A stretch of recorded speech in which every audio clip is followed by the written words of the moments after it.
This is a podcast by the Straits Times. Hi, welcome to Health Check. I'm Joyce Teo, a senior health correspondent with the Straits Times. So research has shown that our gut and brain actually communicate with each other. There is growing interest in research on this close connection. So in today's episode, we will look at this link between the gut and the brain and why some cases of irritable bowel syndrome or IBS can be treated with a holistic approach that involves a psychologist. So today I've invited a gastroenterologist from the Singapore General Hospital, his Dr Andrew Ong, who will tell us about the way he treats his patients with complex gastrointestinal issues. He runs a weekly IBS clinic at the hospital with a psychologist, Michelle Shi, that he had started back in 2019.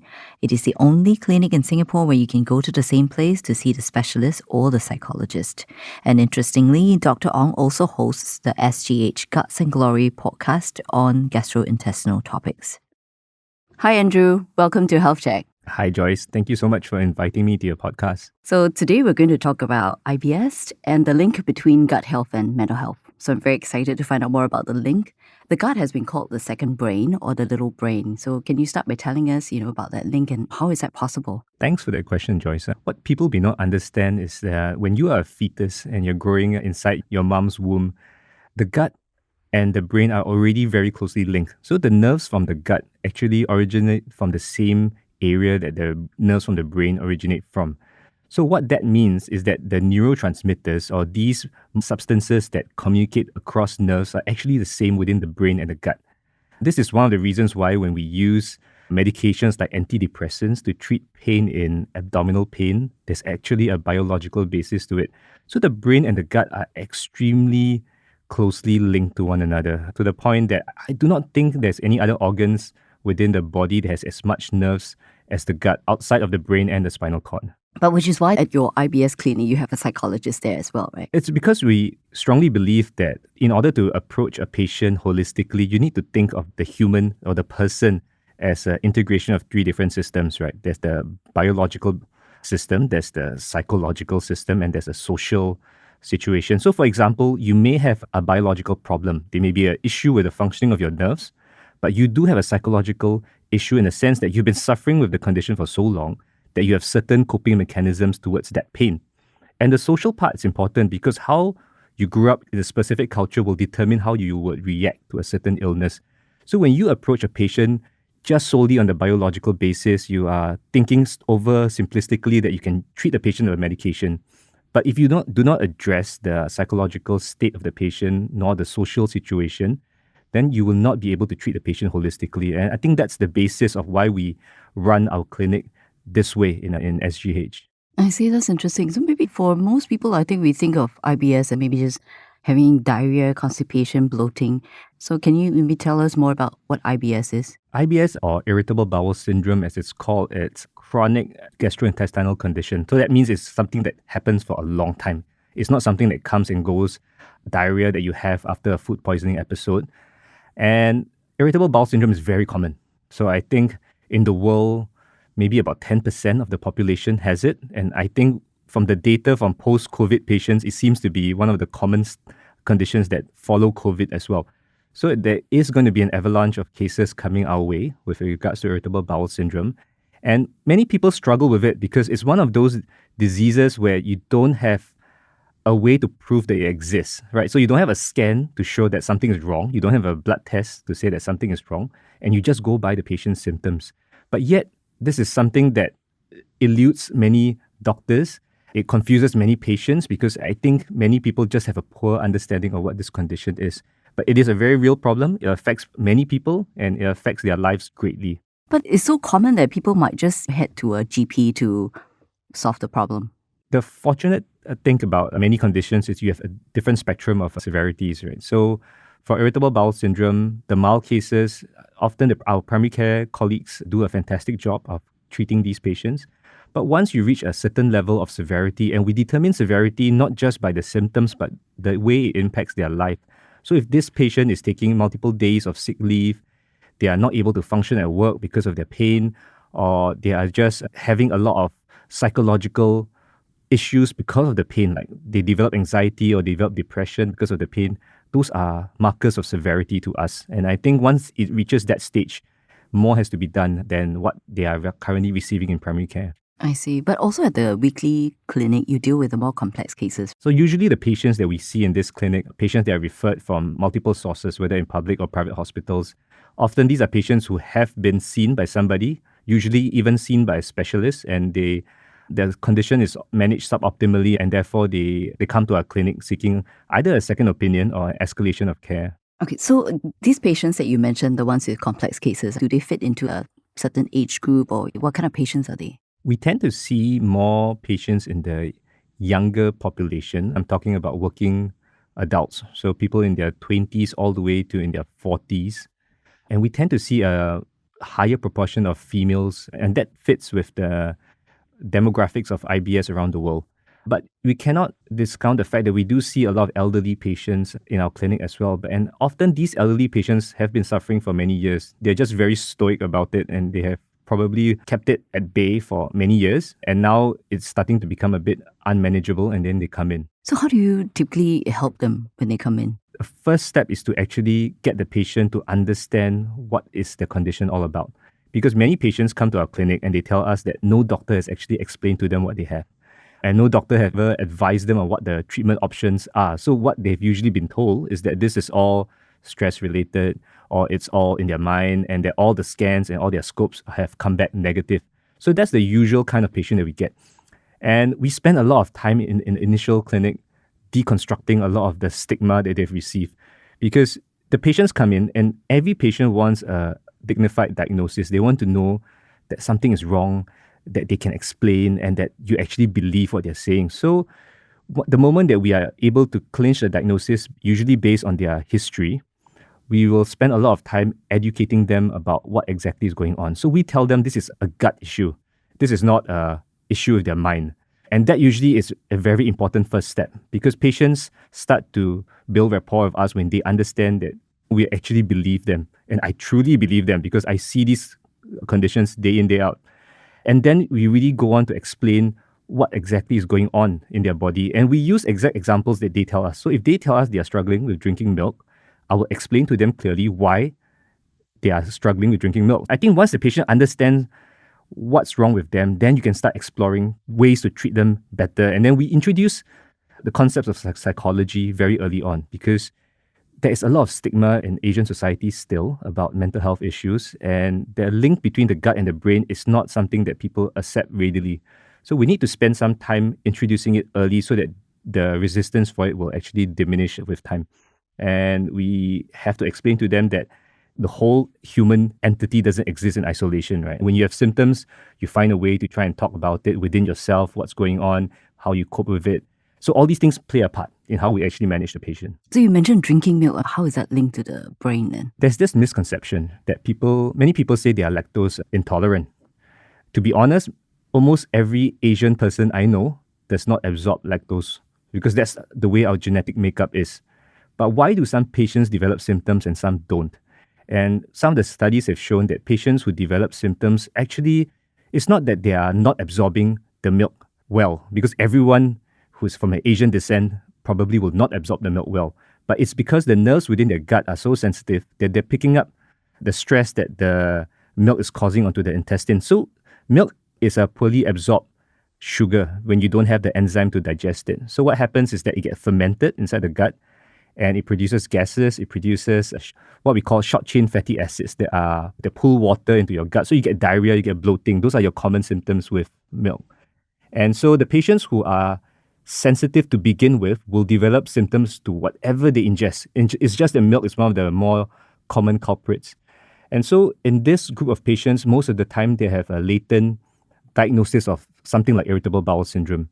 So it's not lactose intolerant, which is the primary diagnosis. It's the irritable bowel syndrome that's driving the symptoms. I see. Okay. It's very common. I always hear that. So it's actually the other way around. Yeah. So at your clinic, it's called a weekly IBS clinic. Is that the only issue that you deal with? Or are there other gastrointestinal issues? So irritable bowel syndrome is the most common condition, and is also the prototypical condition that we see in this clinic.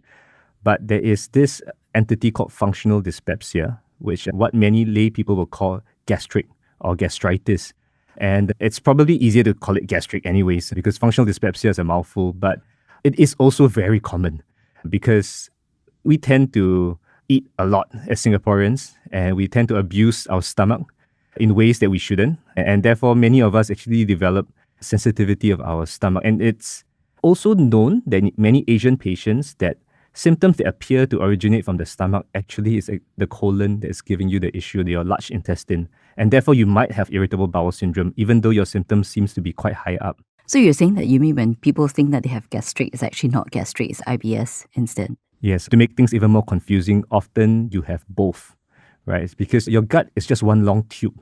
And if you have sensitivity in your stomach, it's very high chance that you have sensitivity in your lower intestines, in terms of your small and your large intestines. It gets very confusing at times for physicians to know exactly where the problem is. But overall, we know that it's an issue with the nerve sensitivity anyways. So it doesn't matter where the symptoms are originating from. I see. But for a patient, if I have an issue like that, then, what do I do? Because I won't even know that it's IBS, right? Yeah. So as a healthcare professional, when you're seeing these patients, I think what's important is to truly understand what's the dominant symptom.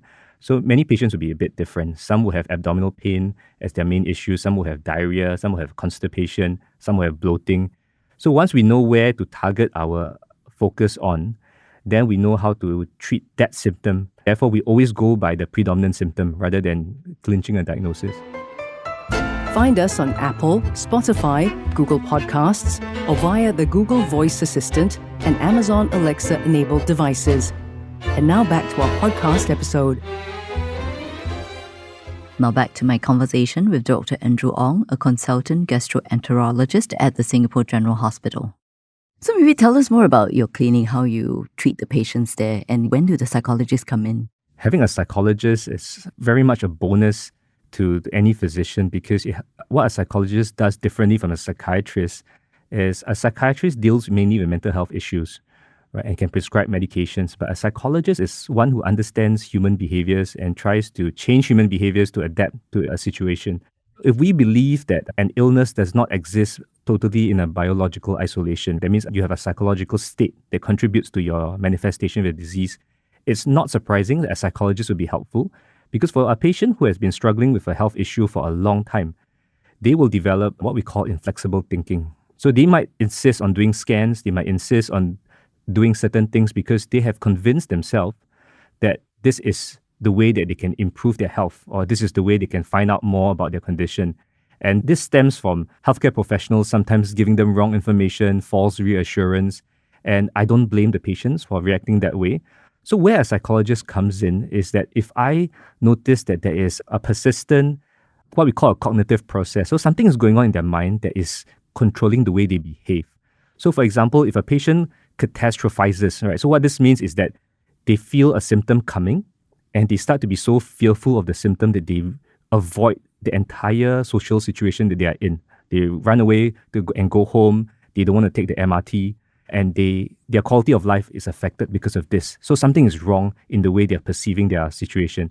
And so I can treat them with medications, but I'm not going to change their mindset about their health just using medications alone. I need a psychologist to work with them to understand why they're thinking this way and how we can actually help them to overcome this fear of being in a social situation with which they might have their symptoms. And so you're treating the patient holistically because you're tackling the mind as well as tackling the biological problem. In this situation, it's anxiety, right? Some of them might have depression or just maybe higher stress levels, right? So you don't actually treat the conditions. You treat it in relation to the IBS that they have.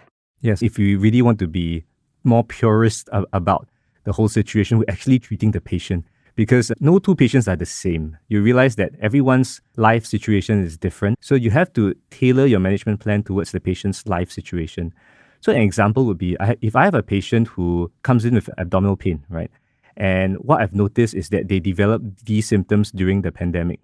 And I found out that what had changed in the pandemic was the fact that they exercised less because they were not able to go out, and they slept less because they're spending more time in their mobile devices watching Netflix, for example.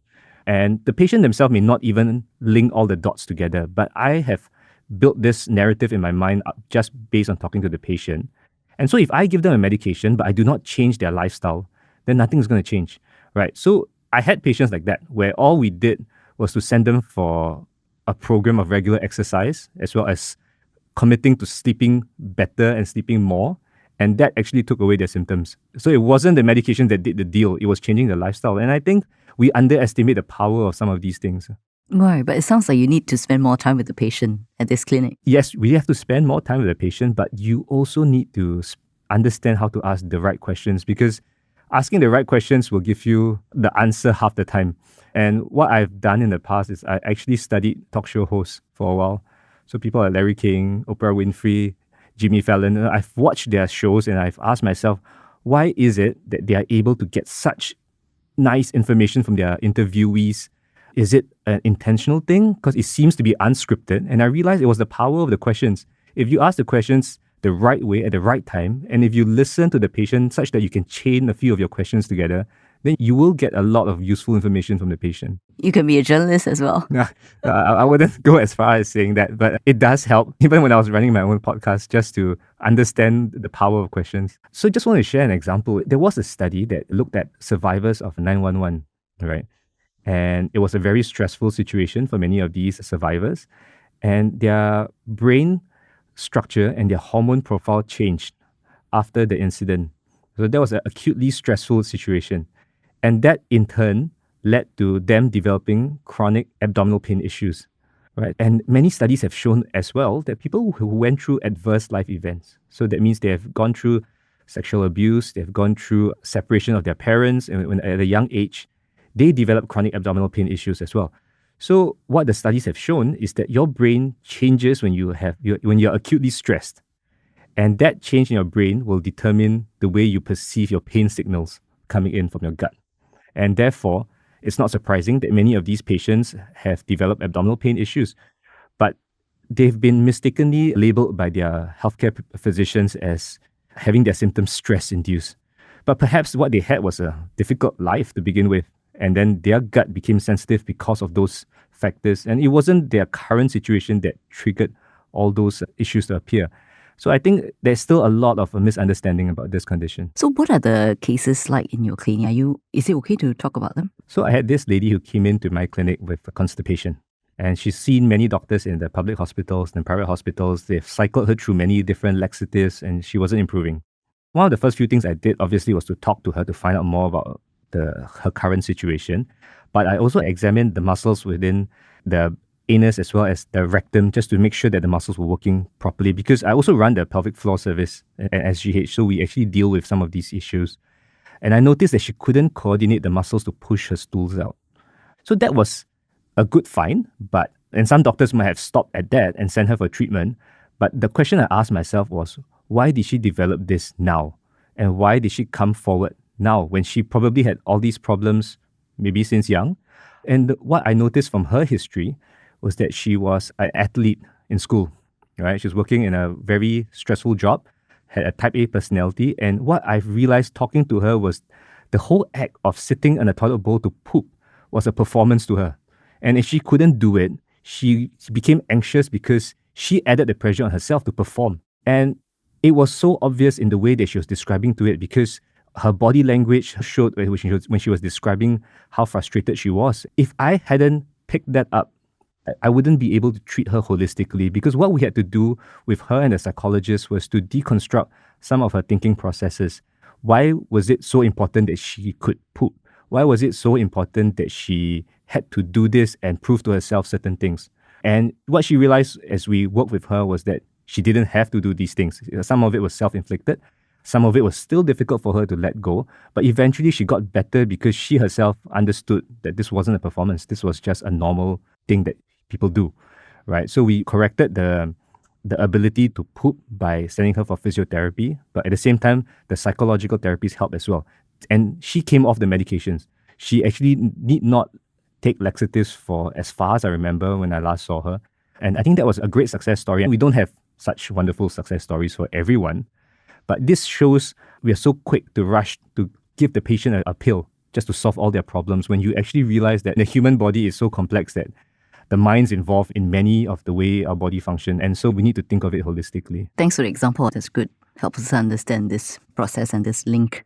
So before we end, you also host this podcast, right? Tell us a little bit more about it. What's your upcoming topic? So thanks, Joyce, for allowing me to advertise my own podcast. So I host a podcast called the Guts and Glory podcast with my two co-hosts, Dylan and Ching Han. Dylan and Ching Han are both internal medicine residents within Sing Health.